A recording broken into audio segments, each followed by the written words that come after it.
In this video, we'll be taking a look at 5 college basketball games happening on January 2nd, 2026, and providing you with free team picks and total picks for each one of those games, so 10 picks in total. Welcome back to Cash Out Sports. Let's dive right into it. Oh, and don't forget to subscribe and to click the bell icon to get notified as soon as these videos get released, so that you have more time to plan out your bets as we provide these videos on a daily basis. I can guarantee that you'll have all the important information that you'll need on these 5 college basketball games after fully watching this video. One more thing before we start: if you would like to gain access to our best exclusive sports picks to take your journey to the next level, then check out our Patreon in the link down below, where we offer our best single picks, parlay picks, and much more. Now let's get started. USC versus Michigan. You have a ranked USC team hopping on a winter flight to Ann Arbor to deal with a Michigan group that has not lost yet and does not seem interested in playing close games lately. Honestly, that alone sets the stage pretty well. Michigan comes into this one at 12-0, sitting near the top of the country and scoring at around 97 points per game and giving up roughly 66 or so, which works out to a terrifying scoring margin of about 30 a night for anyone standing in their way.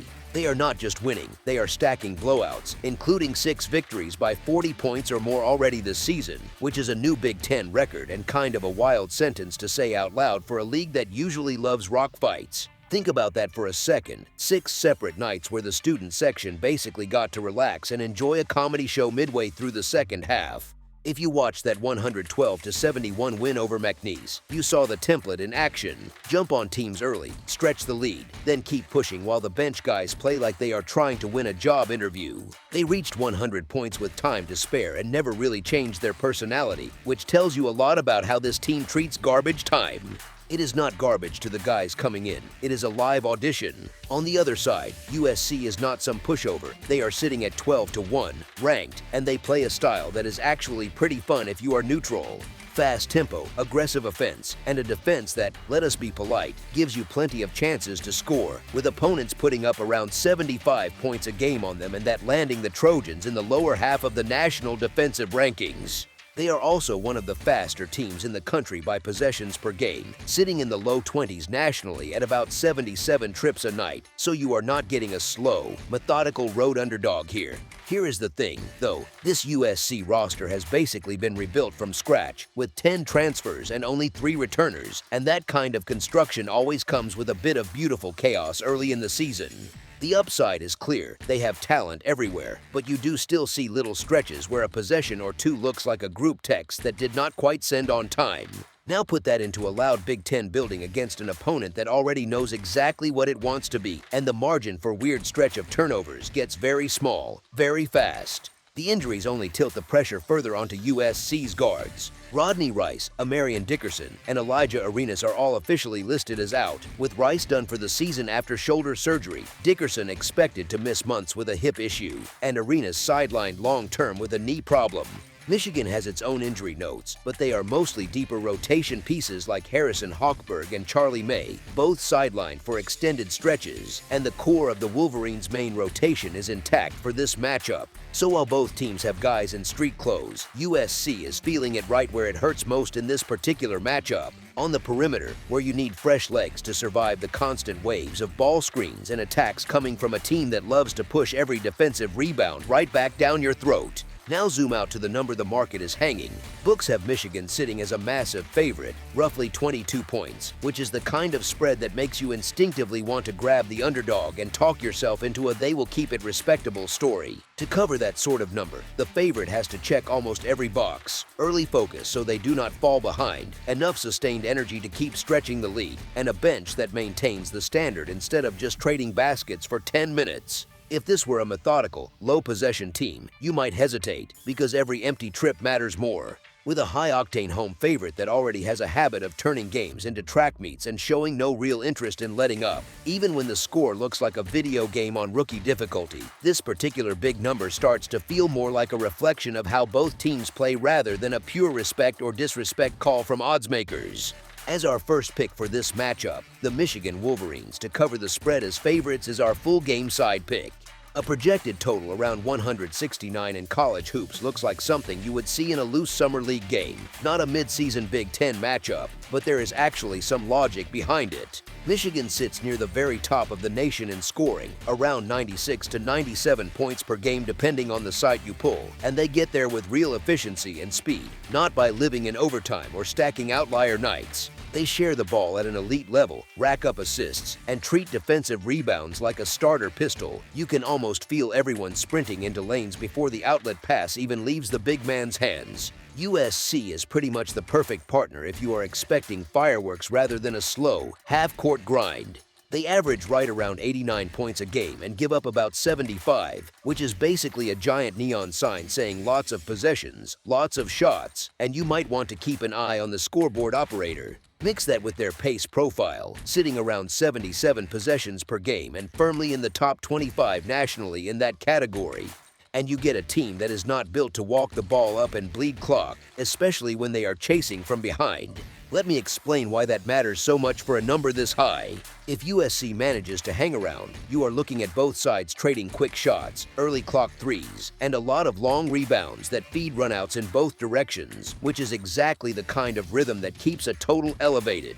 If the game tilts toward a blowout, which the spread certainly suggests is on the table, you still have a home offense that has shown a willingness to keep playing its usual style deep into the second half, like that 112-point outburst against McNeese where the starters and bench both kept the pace humming until the final horn. Bench players fighting for bigger roles do not usually come in thinking, let us walk it up and run 25 seconds every trip. They come in hunting confident shots, and that competitive energy from the second unit often keeps totals climbing even when the outcome is already decided on the scoreboard.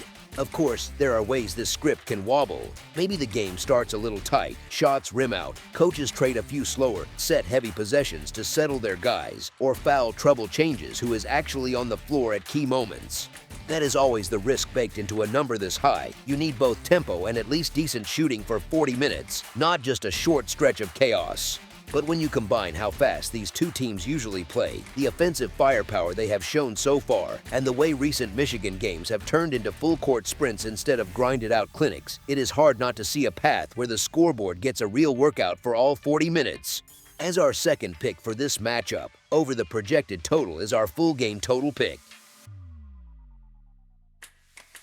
Louisville versus Stanford.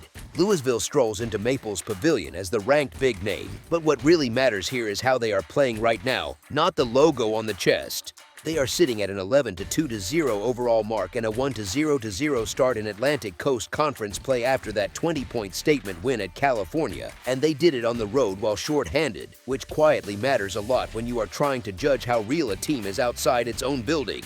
Their schedule tells the same story the eye test does, a non-league slate that includes comfortable wins over Indiana, Memphis, and Montana, with the only stumbles coming in true road games at Arkansas and Tennessee, two top-tier programs that punch back physically and never apologize for it. By the numbers, Louisville is putting up 91.5 points per game while holding opponents in the high 60s, one of the best scoring margins in the country, and that is less of a nerdy spreadsheet note and more of a personality trait. They play like a team that expects to blow games open somewhere in the middle 20 minutes and never look back.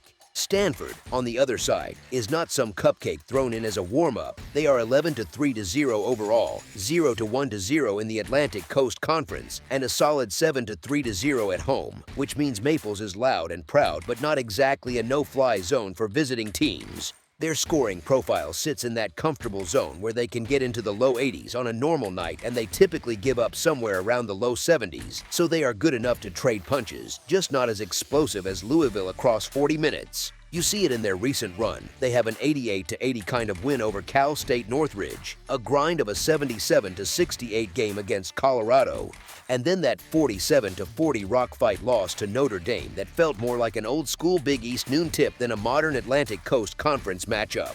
So, they can win in different styles, but there is also a little volatility baked in, which is not always your friend when the other guy is a top 20 team that loves to turn small mistakes into 10-point swings in a hurry. Here is where the matchup starts to tilt in a way the casual fan might not feel right away.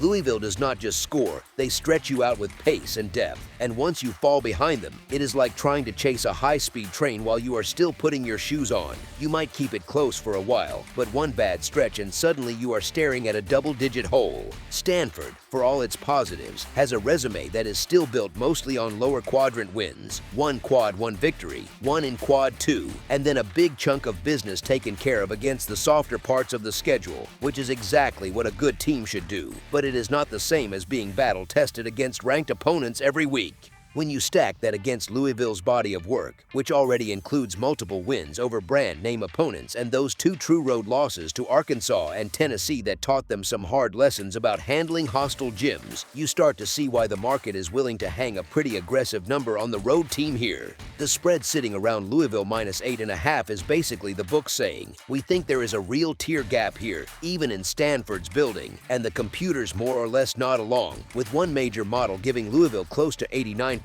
win probability, which is a polite way of saying Stanford needs a lot of small things to go right just to keep this one in coin flip territory. History does not exactly calm Cardinal fans in the Bay either. Louisville is 4-0 all-time in this series, and while that does not decide anything by itself, it does give you a picture of a program that is used to handling this matchup, regardless of venue.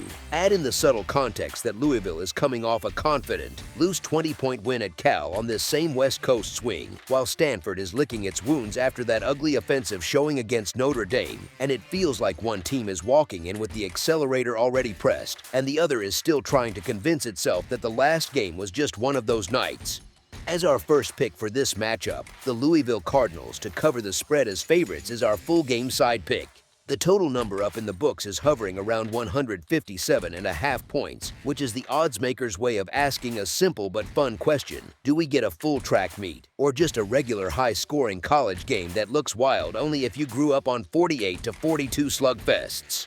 Honestly, when you look at Louisville's recent game logs, that total feels less like a ceiling and more like a neighborhood they have been living in all season. 99-73 against Memphis, 87-78 against Indiana, 94-54 versus Montana, and that 90-70 win at Cal. Those are not just wins, they are everybody gets their cardio nights. They average 91.5 points per game. They shoot it well enough from 3 to force defenses to stretch, and they play at a tempo that feels more like a modern NBA light style than an old Atlantic Coast Conference half-court grind, which is a fancy way of saying that possessions pile up and both teams usually get a lot of chances to score. Stanford's recent box scores tell a slightly different story, but it still points in a similar direction for the total.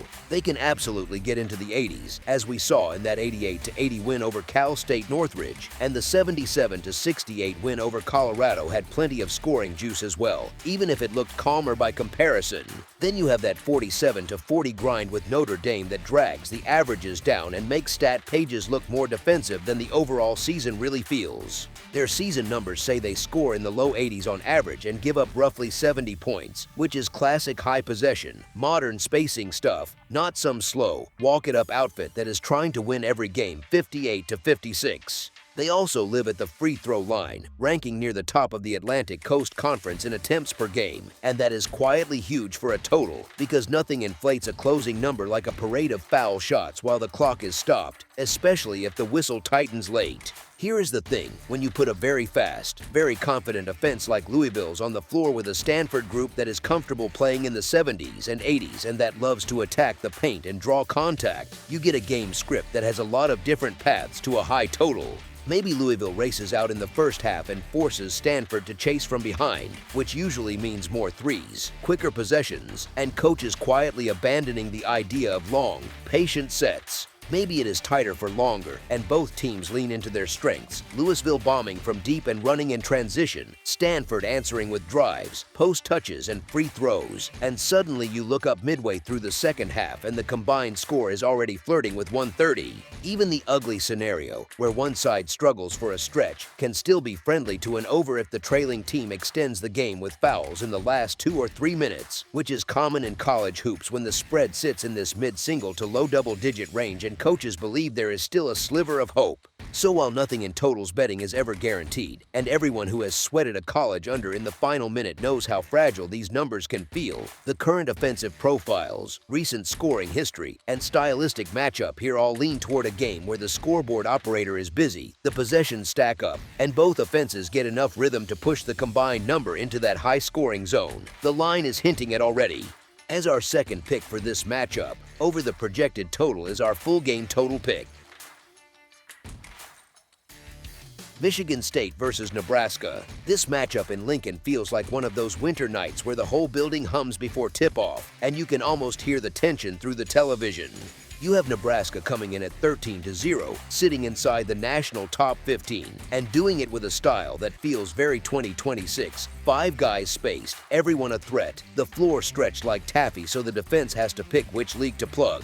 They just finished non-conference play unbeaten, capped with that sleepy first half and then avalanche second half against New Hampshire, where they turned a 3-point halftime edge into an 86-55 laugher, and that game sort of sums them up.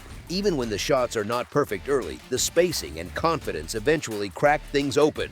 On the other side, Michigan State strolls in at 12-1, also perched right near the top of the league, and they look exactly like you would expect. Physical, organized, and annoyingly good at fixing their own mistakes in real time. Their profile is classic, around 80.8 points per game on offense, around 65.9 allowed, rebounding like they are allergic to giving the ball back, and piling up assists so the box score reads more like a group project than a solo act. If Nebraska is the smooth, modern 5-out offense you see on coaching clinics, Michigan State is the stubborn Big Ten team your uncle complains about. Crash every missed shot, set hard screens, walk away with a bruised rib and a 10-rebound edge. Here is the thing, the number in the market is small. Most books right now have Nebraska as roughly a 1.5-point favorite at home, with a money line that says the Huskers win this game a little more often than they lose it, but not by a landslide. So the question is not who is better in a vacuum, it is, does Nebraska's very specific home environment and spacing-driven style beat Michigan State's very specific strengths often enough to clear such a short spread? Honestly, that is where the geometry of the game matters more than the rankings. Nebraska wants all 5 defenders stretched out, pulled away from the lane, forced to choose between helping on drives or staying attached to shooters, and they have played this way long enough now that the reads look almost instinctive. Michigan State, by contrast, wants to shrink the floor, guard the ball hard, then turn every miss into either a push-ahead break or a grinding half-court set where they can punch the paint and live on the offensive glass. So you get this little tug of war. If the Spartans control the boards and make Nebraska play through first shot misses, the Huskers can start to look ordinary. If Nebraska's spacing drags those big Spartan bodies away from the rim and turns it into more of a skill game, the crowd gets loud and suddenly it feels like a snowball rolling downhill. Pinnacle Bank on a night like this is not a neutral backdrop either. An unbeaten start, a rare ranked versus ranked home game, the idea that this season could be one of those remember where you were years, all of that amps the place up, and that noise tends to help the team that plays off confidence and rhythm more than the team that wants a calm, methodical road performance. Michigan State is absolutely built to spoil parties. They have already gone on the road and handled big stages, so this is not some wide-eyed underdog story for them. But when you stack the undefeated record, the way Nebraska's system has translated against real competition, and the fact that the line still only asks them to win by a bucket or so, the value side, for me, leans toward trusting the home team to handle the moment more often than they shrink from it. As our first pick for this matchup, the Nebraska Cornhuskers to cover the spread as favorites is our full game side pick. Right now, most places have this total sitting at about 145.5, which is a pretty interesting compromise between Big Ten slugfest and track meet. You add up what these teams have been doing, and you can see why that number catches people's eye. Nebraska is scoring about 83.5 points per game, while giving up roughly 66.2, and that is not padded on a complete cupcake schedule. They have already handled serious opponents and still kept that scoring profile. Their style is not just shoot a lot of threes either.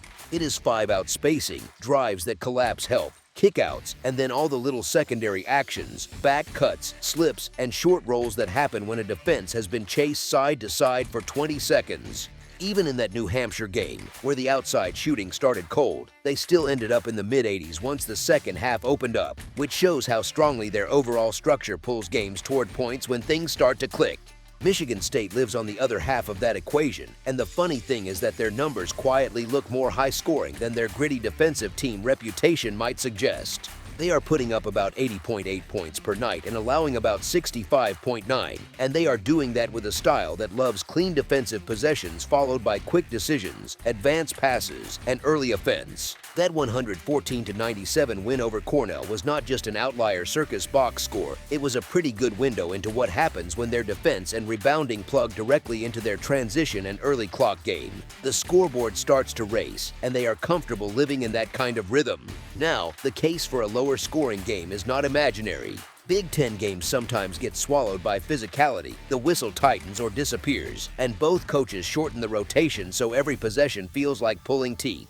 If this turns into a slow, half-court game where both teams switch, guard the arc, and force long, grinding trips, you can absolutely get sequences where the scoring stalls and that total number suddenly looks ambitious. But look at what both coaches actually ask their teams to do when things are going well. Nebraska's whole system is built around generating quality threes and clean driving lanes, and they are not shy about shooting when they get daylight. Michigan State, for all the talk about defense, appears near the top of the charts in assists per game this season and has been very comfortable in games with high possession counts and long runs of scoring, including that Cornell performance and other recent outings. Once a game like this gets to the final few minutes, you also have the classic late-game script, timeouts, quick twos, intentional fouls, and free throws, all of which tend to add a few extra points on top of whatever the pure efficiency would give you.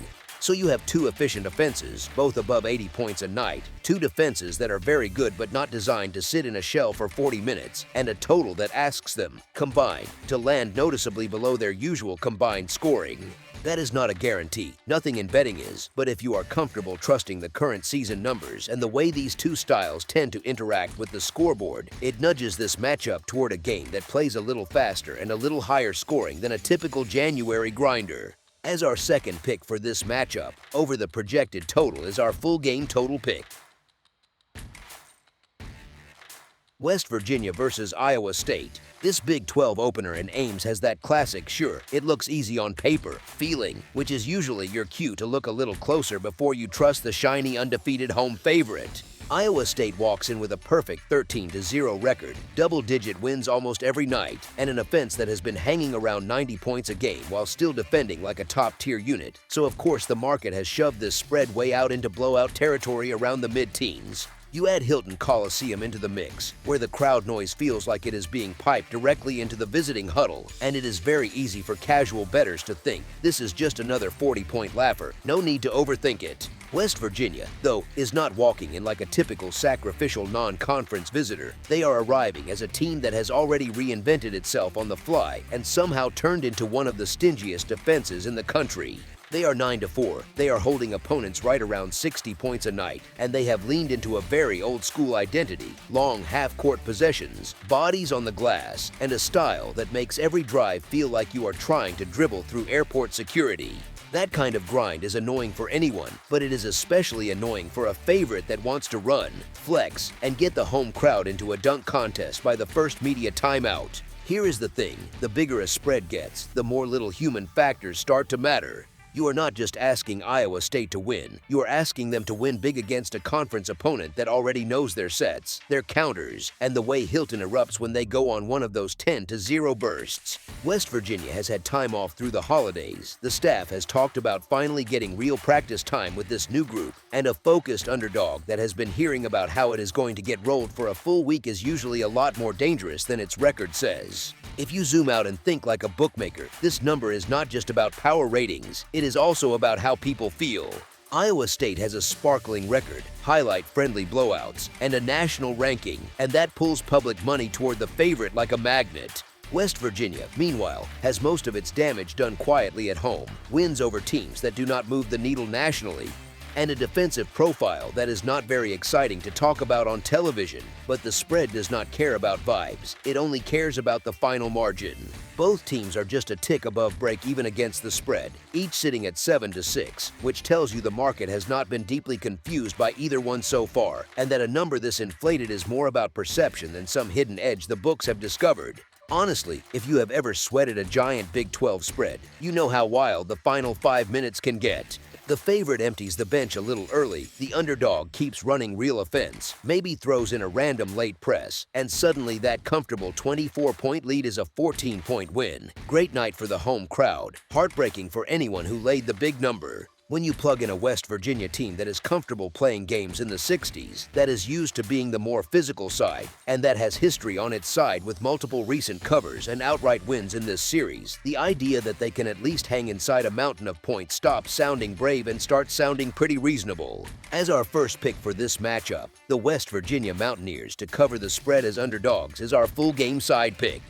The total sitting in the low 40s is right in that awkward middle ground where oddsmakers are clearly splitting the difference between West Virginia's rock fight tendencies and Iowa State's track meet numbers. One team has been winning with suffocating half-court defense and deliberate tempo. The other has been blowing people out with one of the most efficient offenses in the country, scoring in the low 90s while still locking down on the other end. And the total is basically the tug-of-war rope between those two identities. Let me explain why that number feels a little high once you think about how these two actually meet in the middle.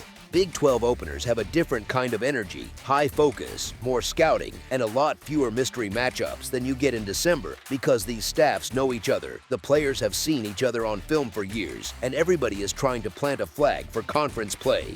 That kind of familiarity usually helps the defenses first, not the offenses. Every cut has a body waiting, every ball screen gets shaded correctly, and those clean transition looks that inflate November scorelines suddenly dry up. There is also the rhythm of a game like this. If Iowa State gets out to a comfortable lead, they do not really need to keep racing to 95. They just need to control the game, protect their legs for the brutal schedule that is coming, and manage the clock against a team that will gladly hold the ball for 20 seconds every trip. If West Virginia manages to stay within reach, then every possession takes on extra weight, and you naturally get slower, more deliberate trips, because nobody wants to be the one who takes the quick bad shot on the road in a tight Big 12 game. Either way, the game script leans toward fewer possessions rather than more, which matters a lot when you are trying to squeeze more than 140 points out of a matchup between two top 10 scoring defenses. Trends from past years in this building tell a fun story. Lots of wild overs when these two used to meet with different rosters and different styles, but context matters. Those historical numbers include older West Virginia teams that played faster, fouled more, and sometimes turned games into chaotic up-and-down brawls. This current version is far more structured on that end of the floor, and even when they score well, they are not trying to turn things into a full-court sprint. They are trying to win the game by turning you into a half-court jump shooter who has to earn everything. When you mash that together with an Iowa State group that scores efficiently but does not need to bomb away early in January when conference play is just starting, the path to a slightly lower total becomes easier to picture than the kind of 90-75 shootout that would clear this number with room to spare. So you end up with a number that looks reasonable if both teams completely lean into their offensive ceilings, but looks a little ambitious if the game takes on that tight, physical conference opener feel that both coaching staffs usually prefer. If you picture something like an Iowa State win where the home side still gets its share of highlights but the overall pace never quite explodes, you land in a scoring range that often sneaks in under what the books are asking for. As our second pick for this matchup, under the projected total is our full game total pick. Seattle versus Gonzaga. This one has the feel of a neighborhood game that accidentally wandered onto a national stage. You have Gonzaga in their last lap through the West Coast Conference, sitting at 14-1 overall and still unbeaten in league play, welcoming a first-year West Coast Conference neighbor that has spent the last 2 months punching up and landing real shots. Seattle is not some soft buy game. They have already tagged Washington, Stanford, and most recently Washington State, and they bring a defense that lives in passing lanes and makes every catch feel a little uncomfortable. The twist is that all of that toughness now gets stress-tested inside the McCarthy Athletic Center, where Gonzaga has been steamrolling visitors by almost 25 points per night, playing at one of the quickest tempos in the country and sending waves of long wings and bigs over the boards like it is hockey line changes. If you watch Gonzaga for a week, the pattern is almost comical. Games stay interesting for 8 or 10 minutes, everybody settles in, and then a 3-minute burst turns a 2-possession game into something that looks like a football score on the ticker. They are sitting around 93 points per game scored and about 68 allowed, but the important part for the spread is how that scoring comes in streaks, off turnovers, off runouts, and off second chance kicks to shooters when the opponent's legs are already gone. Seattle's defense is good enough to make Gonzaga work for the first look, no question, and their own scoring profile is respectable in the high 70s with a positive margin, but they are not built to live through multiple cold spells against a team that can throw 14 usable bodies at them and keep the pace humming near 75 or so possessions. In a smaller gym, against a more patient favorite, that kind of grindy defense and underdog edge can absolutely sneak in the back door. Here though, with no key injuries on either side, with Gonzaga running bigger and deeper and holding a real physical edge at nearly every position, the risk is that one of Seattle's famous 3-minute scoring droughts turns into a 12-0 run that breaks the game open and never really closes again. As our first pick for this matchup, the Gonzaga Bulldogs to cover the spread as favorites is our full game side pick. Odds makers have hung this total in that low 150s window, roughly 152 to 153.5 depending on where you are shopping, which is their way of asking whether Seattle's defense can drag Gonzaga down to their comfort zone or if Gonzaga's tempo drags Seattle up into a track meet instead. Gonzaga's box scores have looked like pinball lately, 90+ on a regular basis and a couple of games well into the 90s and beyond. And that is not just because they are bombing away from three, they are getting easy points in transition and at the rim because they play so fast and so vertically. Seattle is the interesting counterpoint because on paper they are a defense-first group, holding opponents in the mid-60s on average, but they actually play at a livelier pace than last year's WAC version, hovering a bit above 70 possessions per game with guards who are perfectly happy to push when they smell an advantage. So you end up with that fun tension that totals nerds love. One side scores like an arcade game, the other side defends like a team that knows exactly what it is, and both are top 100 caliber outfits in terms of efficiency this season by the public metrics. If Seattle completely turns this into a wrestling match, walks the ball up, and milks full shot clocks every trip, then sure, you can sketch out a world where Gonzaga lands around the high 80s, Seattle in the 60s, and the number flirts with staying just under. But look at how these teams actually behave when things get stressful. Gonzaga's instinct when challenged is to play faster, not slower, and they have the depth to keep doing that deep into the second half, even when the starters sit and the bench guys are out there treating it like open gym. Seattle, for all their defensive chops, has shown that they are not afraid to shoot early threes, especially when chasing, and a few of those good look, quick trigger, missed possessions are the exact fuel Gonzaga needs to turn a modest lead into the kind of run where both teams suddenly find themselves in the 90s or 80s without quite realizing how they got there. Even if Seattle's defense holds a little better than most Gonzaga opponents, all it takes is their own offense doing its part in the high 60s or low 70s, with the pace as fast as the underlying numbers say it is, for this thing to float nicely above what the books are asking. As our second pick for this matchup, over the projected total is our full game total pick. That's all for now, so if you have any other games you would like reviewed, then leave a comment down below with the game you would like analyzed, subscribe to our channel, leave a like on this video, and we'll get to it as soon as we possibly can. We would also love to hear your opinion on the picks presented to you in this video, whether you agree or disagree with them, so leave a comment down below and do let us know.